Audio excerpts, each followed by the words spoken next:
Olá pessoal, voltamos então, tomei a minha aguinha e agora a gente está de volta e fazer uma questão para testar o conhecimento. Bora para a tela. Olha só, após a conclusão de um processo disciplinar contra servidor federal, a autoridade pública que tem atribuições legais para editar um ato punitivo suspendeu o servidor por 120 dias. No caso hipotético, o ato de suspensão do servidor por 120 dias é nulo, está te afirmando isso. Por vício de quê? Então, primeiro, houve a conclusão de um processo disciplinar e para ter demissão tem que ter um PAD. A autoridade pública que tem atribuições legais para editar o ato, suspendeu, o ato foi de suspensão. Qual o prazo? 120 dias. Qual foi o vício? Forma. Foi vício de forma? Não. Por quê? Porque nesse caso aqui houve o ato, houve um processo disciplinar que é necessário para que seja o servidor, no caso ali, suspenso. Finalidade. Para que foi a suspensão? Foi aqui para punir. Então a finalidade foi a finalidade correta. Vou pular o objeto, tá? E já volto. Motivo. Objeto e motivo aqui é o que você ficaria em dúvida. Deixa eu ir logo para a competência. Olha só. Competência.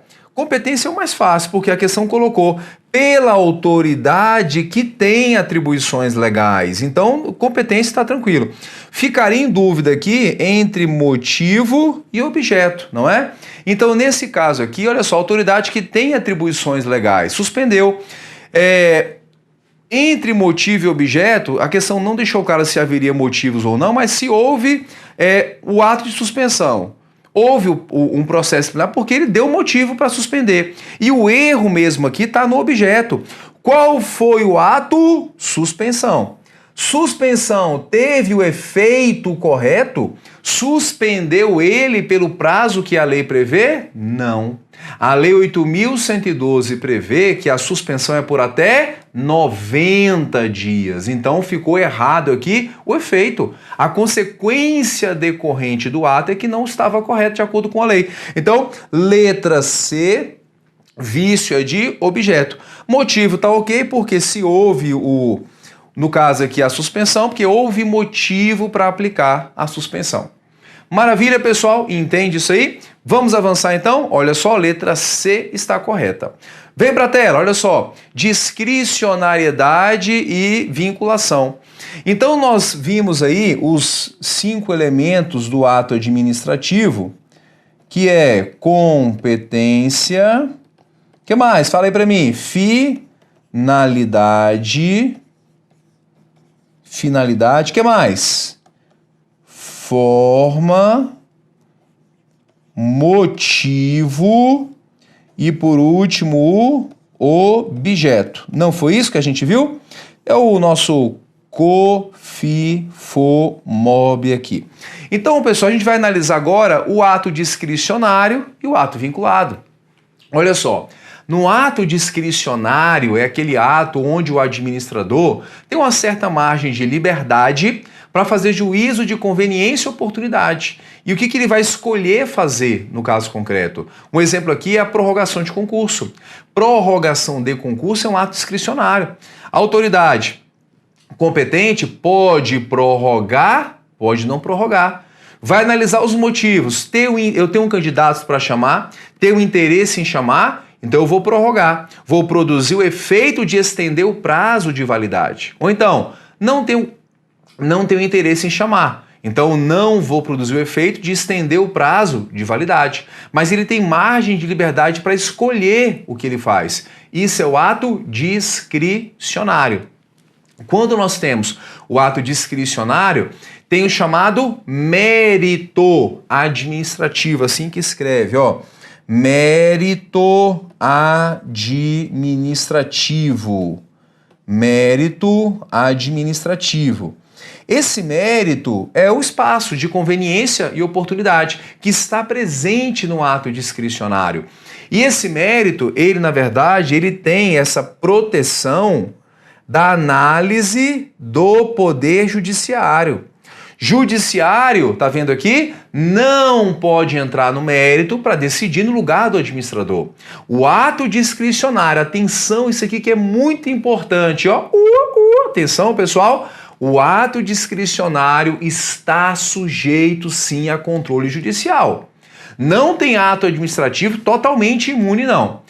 O que o judiciário não pode fazer é entrar no mérito e decidir no lugar do administrador. E falar assim, olha, administrador, você não vai construir hospital, não, vai construir escolas. Isso está dentro do mérito, é questão de conveniência e oportunidade. Isso o juiz não pode fazer. Agora, um ato discricionário que tem aspectos de ilegalidade, que é desarrazoado, que é desproporcional, aí o judiciário pode entrar e anular o ato discricionário. Mas corrigir, fazer análise só do mérito, isso o judiciário não pode fazer. Fechado? E temos o ato vinculado. No ato vinculado, ao contrário, todo o ato já é determinado pela lei. Por quê? Porque no ato vinculado, a lei vai dizer qual vai ser a conduta. O exemplo aqui é aposentadoria compulsória aos 75 anos de idade. A lei fala, servidor fez 75 anos, ele deve ser aposentado. A autoridade não tem nenhuma liberdade para decidir se vai ou não aposentar aquele servidor. Fez 75 anos, pode voltar para cá, vai ter que aposentar aquele servidor. Entende isso aí? Então, ato discricionário tem certa margem de liberdade, ato vinculado não tem essa margem de liberdade. A gente vai ter que analisar agora, na tela, agora sim, os elementos do ato, quais são vinculados, quais são discricionários. Competência, finalidade e forma são sempre vinculados. Vinculados a quê? Vinculados à lei. Pessoal, todo ato, a lei vai dizer quem vai praticar, para que o ato serve, a gente não viu que a finalidade é sempre dada pela lei, e a forma como vai ser praticado. Competência, finalidade e forma são vinculados em todos os atos. No entanto, vem comigo, motivo e objeto podem ser vinculados ou discricionários. Vinculados ou discricionários. Tudo vai depender do ato. Mas o importante é você ver aqui o seguinte, ó, atenção. Somente, vem aqui comigo, ó. Somente motivo e objeto que vão ter aspectos de discricionariedade. Tá vendo? Competência, finalidade e forma são sempre vinculados. Na prorrogação de concurso, a lei vai dizer quem vai ter a competência para prorrogar ou não, finalidade, que é sempre interesse público, e a forma, que vai ser a forma escrita. Se for o governador, ele faz um decreto. Se for um secretário de Estado, faz uma portaria. Agora, ele vai analisar os motivos que tem para decidir que efeito ele vai produzir. Se ele decide prorrogar, ele está estendendo o prazo de validade. A liberdade está só aqui, motivo e objeto. Tá vendo? Então, cuidado. Questão de prova. Olha só. Se a questão fala assim, em um ato vinculado, todos os elementos são vinculados? Certo ou errado? Em um ato vinculado, todos os elementos são vinculados à lei. Certa questão. No ato vinculado, todos os elementos são vinculados. Aposentadoria compulsória aos 75 anos de idade. A lei vai dizer quem vai ter a competência para aposentar aquele servidor. Fim público, que presume que a pessoa não tem mais aquela habilidade para ser um servidor público. Forma é a forma escrita. Motivo é a idade. Fez 75 anos, a lei vai dizer, vai ser aposentado ao fazer 75 anos. Objeto, passa para a inatividade remunerada. Esse é o efeito da aposentadoria. Entende? Então, tudo é vinculado, tudo a lei já vai dizer. No ato discricionário, se a questão falar assim, no ato discricionário, todos os elementos são discricionários. Certo ou errada a questão? No ato discricionário, todos os elementos são discricionários? Não, pessoal. Por quê? Onde que vai estar a discricionariedade? Motivo e objeto, não é? Ou a questão pode falar, em todos os atos, seja o vinculado, seja o discricionário, competência, finalidade e forma é sempre vinculado? Sim, são sempre vinculados. Ato vinculado é tudo vinculado, ato discricionário, aqui é vinculado e aqui tem espaço para fazer juízo de conveniência e oportunidade. Entende isso aí? Estamos tranquilos, estamos bem, caminhando juntos, isso é o que importa.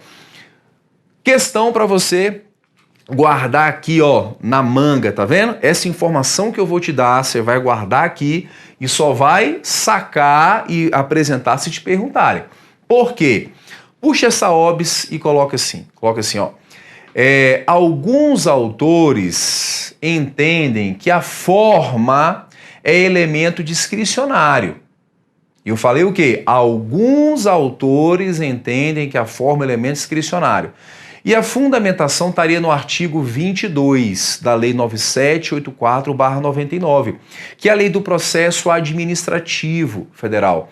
Porque nesse artigo 22 fala: os atos administrativos não dependerão de forma determinada, salvo quando a lei expressamente exigir.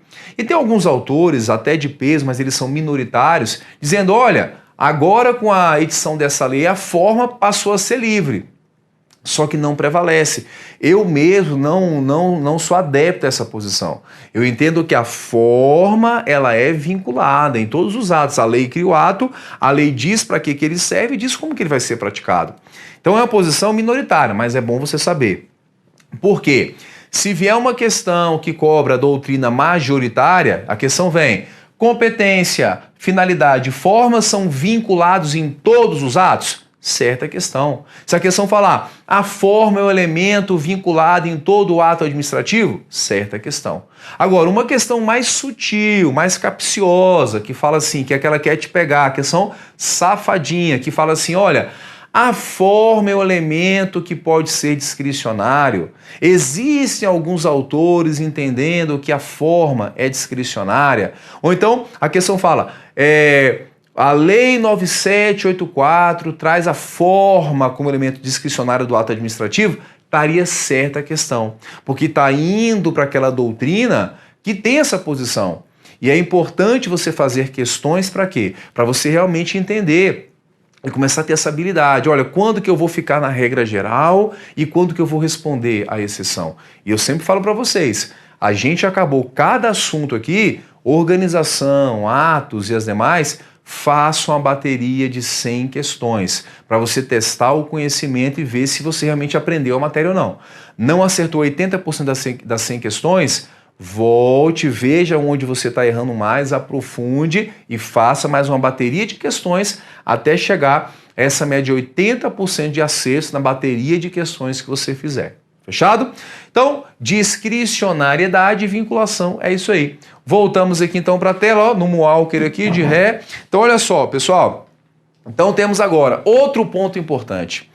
Atributos ou características do ato administrativo. Olha só, pessoal.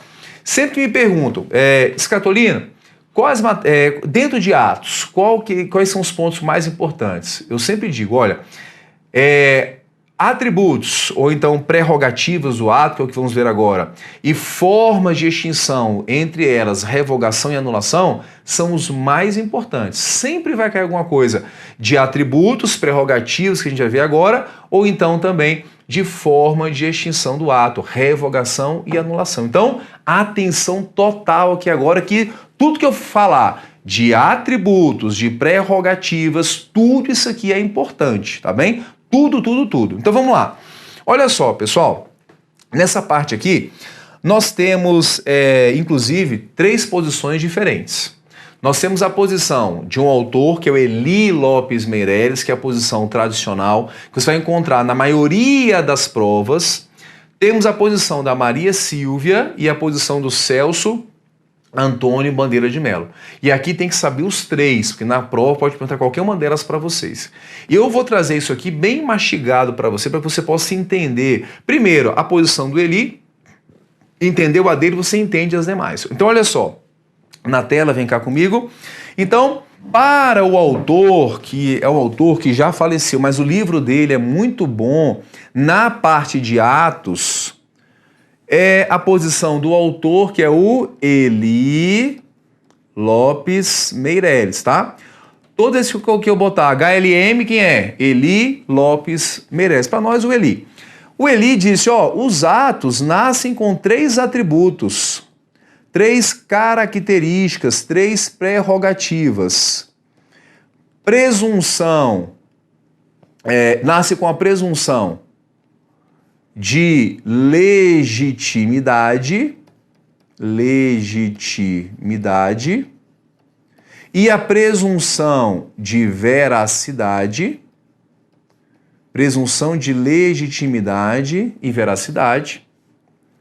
Nasce com a deixa eu botar aqui. Nasce com o atributo da imperatividade. Então o ato ele é imperativo, vamos ver o porquê. E ele nasce com o atributo da chamada autoexecutoriedade. Autoexecutoriedade. Vou explicar isso aqui, é bem tranquilo, tá, pessoal? Fica relaxado aí que isso aqui não tem dificuldade, não. Então, para o autor Eli Lopes Meireles, o ato nasce com a presunção de legitimidade, veracidade, com a imperatividade, vou botar aqui, imperatividade, e nasce com o atributo da autoexecutoriedade. Presunção de legitimidade significa o quê? Que o ato nasce com a presunção de que está de acordo com a lei. E a presunção de veracidade, presunção de que os fatos apresentados são verdadeiros.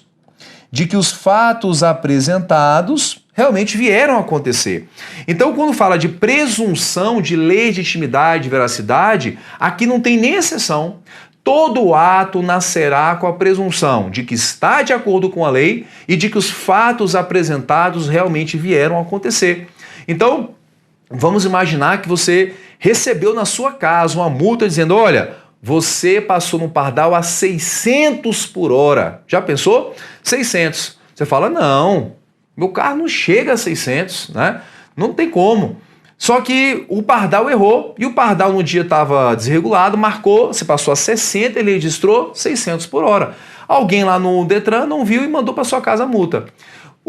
Essa multa vai nascer com a presunção de legalidade e veracidade? Vai nascer. Vai nascer com a presunção de que está de acordo com a lei e vai nascer com a presunção de que o ato realmente, o fato é real, que você passou a 600 por hora. Todo ato nasce com essa presunção. Aqui a gente não tem exceção, certo? Imagina que você está andando com o seu carro. Chegou na sua casa uma multa dizendo, olha, imagina só, você foi multado. Por quê? Está andando de carro sem capacete. Você fala, ora, mas a lei não exige que eu ande de capacete dentro do carro. Mas chegou na sua casa essa multa. Essas coisas acontecem. Já chegou multa para pessoas andando de moto sem cinto de segurança. Acontece, a administração às vezes também ela erra bastante. E nesse caso, é ilegal a multa, não é? A lei exige andar de capacete no carro? Não, mas essa multa vai chegar na sua casa? Vai chegar. Você pode falar assim, cara, nada a ver essa multa aqui, eu vou desconsiderar. Não pode, por quê? Porque ela vai nascer com a presunção de que é legal e vai nascer com a presunção realmente de veracidade. Só que é uma presunção, vem para a tela, é uma presunção relativa de veracidade. Relativa ou presunção chamada de iuris. Escreve juris. Iuris tantum. Presunção relativa ou iuris tantum, separado, iuris tantum, de legalidade e veracidade. Por quê? Porque você pode provar o contrário, não é absoluta não. Quando chega na casa a multa, olha, você passou a 600 por hora, você pode questionar a multa de forma administrativa ou judicial? Pode. Pode para a administração, olha aqui, essa multa está toda errada, não tem como meu carro chegar a 600. Você pode questionar. Se fosse presunção absoluta, o que não é o caso, todo ato que a administração edita, a gente não poderia contestar, mas é presunção relativa de veracidade ou de legalidade. Esses dias lá em casa, eu estava fazendo um reparo na parede lá, que estava descascando. Meus filhos tem 4 meninos, jogam bola bastante lá no fundo da casa, e aí descascou a parede. E contratei uma pessoa, estava fazendo só um reboco na parede, e ele fez na frente da casa ali um cimento, né, para poder fazer o reboco. Passou uma pessoa que era do Conselho de Fiscalização de Engenharia e disse, olha, você tem autorização, eu não estava lá, você tem autorização para fazer essa obra? Aí o pedreiro, olha, eu não tenho autorização, estou fazendo aqui lá nos fundos, isso aqui, isso tal, explicou. E aí o fiscal lavrou um auto de infração de multa de obra de engenharia sem autorização do conselho. Tem que ter autorização? Tem. Só que lá não caracterizava obra de engenharia, era um mero reparo que não precisaria.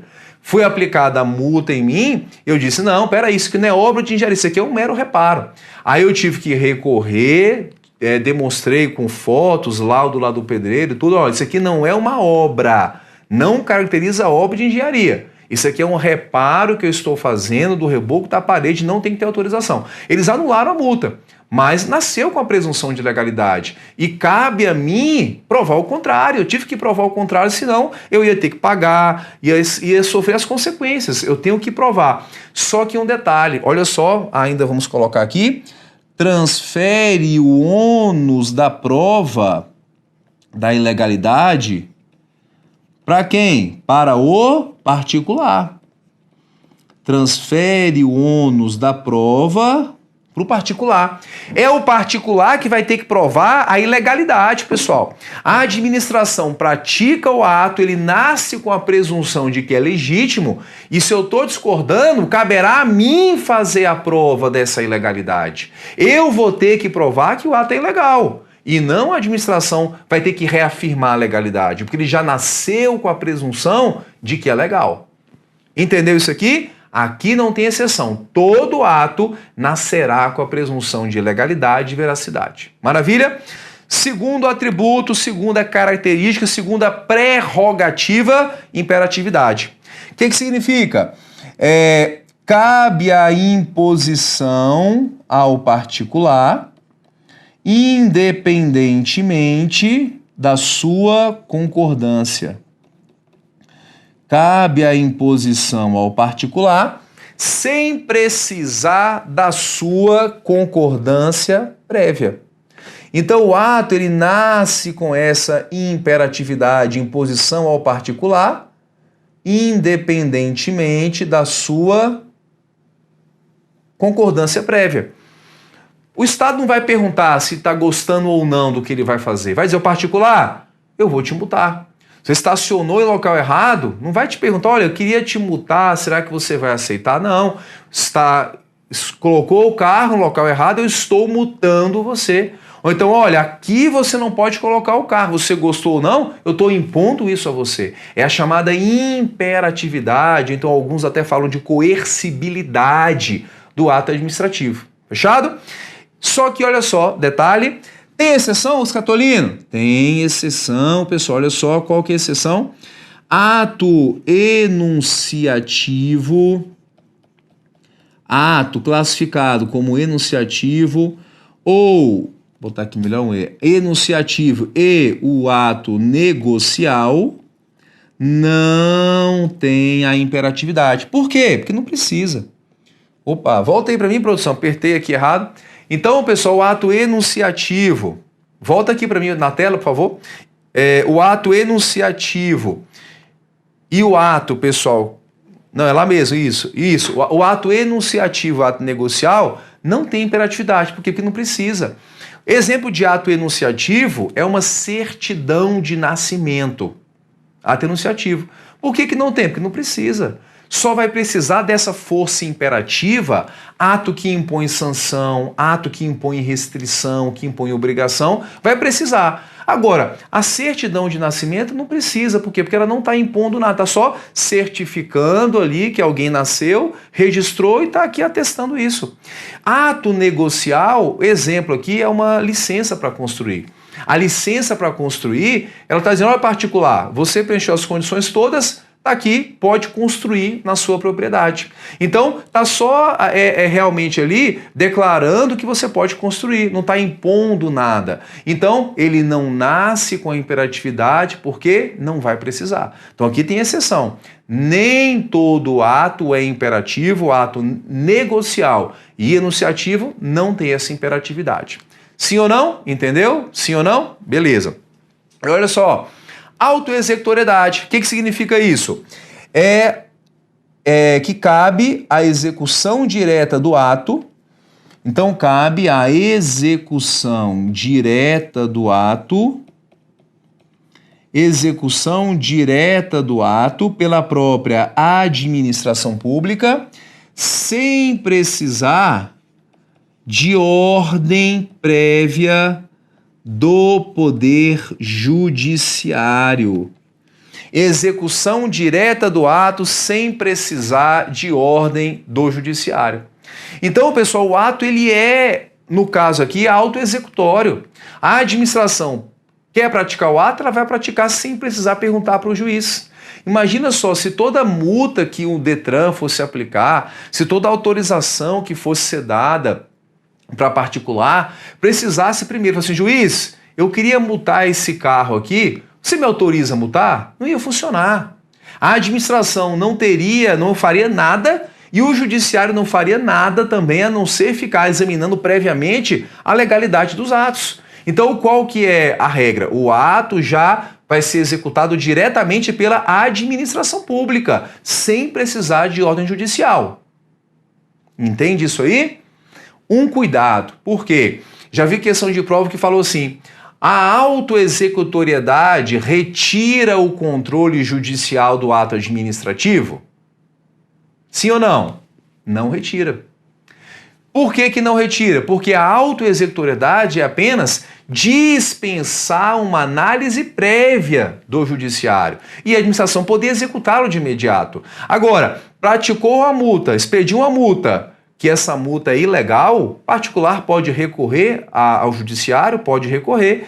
A multa que eu levei lá do Conselho de Engenharia, se eles não tivessem anulado, eu podia recorrer ao juiz para dizer, juiz, isso aqui não é obra de engenharia não, isso aqui é um mero reparo que eu estou fazendo. O juiz poderia, então, caso não tivesse sucesso na via administrativa, eu poderia recorrer ao judiciário para examinar a legalidade. Porque não retira o controle, é só não precisar de uma análise prévia do judiciário. Entende isso aí? Tranquilos? Professor Scatolino, tem exceção? Tem exceção. Qual é a exceção aqui? Vamos anotar juntos. Vem para a tela você. Qual é a exceção? A exceção aqui, que cai muito em prova, é a cobrança de multas. Cobrança de multas é uma das exceções, tá? Cobrança de multas. Por quê, pessoal? A administração ela tem meios diretos de fazer uma cobrança de uma multa que o particular não pagou espontaneamente? Sim ou não, pessoal? Não tem. Um fiscal da vigilância sanitária vai até um estabelecimento, verificou uma situação toda irregular. Ele pode chegar e multar. A aplicação da multa é autoexecutória. No entanto, o dono do estabelecimento não pagou essa multa. O que ele pode fazer? Ele pode voltar até o local e pode fazer a apreensão da mercadoria para pagar essa multa, pessoal? Não pode. Ele vai ter que inscrever a multa na dívida ativa e aí o Estado depois faz a cobrança pela via judicial. Por quê? Cobrança de multa que não teve pagamento espontâneo só se faz pela via judicial. Entende isso aí? Outro exemplo aqui é o processo de desapropriação, quando o particular não concorda. A desapropriação fez um decreto, fala que vai desapropriar. Se o particular concordar, excelente, termina tudo em via administrativa. Se não concordar, tem que propor uma ação judicial de desapropriação. Propõe uma ação judicial de desapropriação para poder concluir o processo. Porque se não concorda, aí não tem mais autoexecutoriedade. Então os atos, eles nascem sim com autoexecutoriedade. Quando o INSS vai indeferir um benefício para o particular, que ele solicitou para o segurado, ele indefere. não vai ter que entrar com uma ação. Olha, o juiz, eu queria indeferir esse pedido aqui. Eu posso indeferir? Não. INSS é uma entidade da administração pública, pratica atos, nascem com presunção de legalidade e por nascer com a presunção de legalidade vai ser executado de imediato. Olha, eu vou cancelar esse benefício aqui, se for o caso. Olha, vou cancelar. Cancelou? Pode cancelar. É autoexecutório. Agora, o particular, no caso, ele pode depois recorrer ao judiciário? Pode, porque a autoexecutoriedade não vai afastar o controle judicial. Não esqueça, todo ato é sujeito a controle judicial. A autoexecutoriedade é só não precisar de uma análise prévia do judiciário. Fechado, então? Então a gente encerra esse bloco aqui e vamos a mais um bloco falar de prerrogativas do ato administrativo. Venha com a gente aí.